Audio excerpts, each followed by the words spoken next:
Hi అండి. ఈరోజు మీకు ఒక మంచి రెసిపీ చూపించబోతున్నానండి. మా హోటల్స్‌లో కానీ లేదా డాబాలో కానీ ఈ కర్రీ పెడతారండి. ఇది ఏ విధంగా చేస్తారని నేను చేసి చూపిస్తాను చూడండి. అయితే రైస్‌తో కానీ రోటీతో కానీ చపాతీ కానీ చాలా బాగుంటుందండి. కానీ ముందుగా బంగాళదుంప ఉడకబెట్టి దించేసుకోండి. నెక్స్ట్ ఆయిల్ పెట్టి ఒక పావు స్పూన్ ఆవాలు, ఒక పావు స్పూన్ జీలకర్ర వేయండి. ఇవి రెండు ఏగుతుండగానే నేను 2 ఉల్లిపాయలు కట్ చేశాను ఇక్కడ. 2 ఆనియన్స్ వేసేయండి ముక్కలు. వేసి వేగనివ్వండి.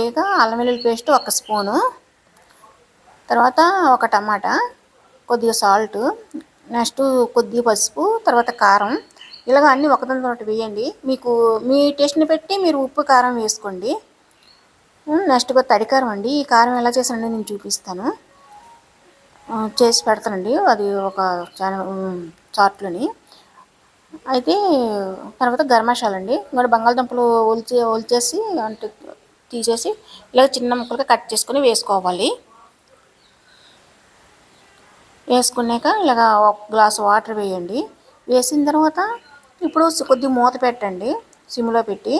ఏంటండి ఈ కర్రీ కానీ మనం ఒకసారి చేసుకున్నాం అంటే చాలా బాగుంటుందండి. రైస్లోకి, రోటీకైనా రైస్కైనా సరే మీరు కూడా ఒకసారి ట్రై చేయండి. ఇదండి మన మసాలా అంటే ఉల్లిపాయ ముద్ద మసాలా వేయకుండా చేశాను అనమాట. చూడండి రైస్లోకి ఎంత బాగా కనిపిస్తుందో. బాయ్ అండి. మా వీడియో నచ్చితే లైక్ చేయండి. మరీ మంచి వీడియోతో కలుద్దాం.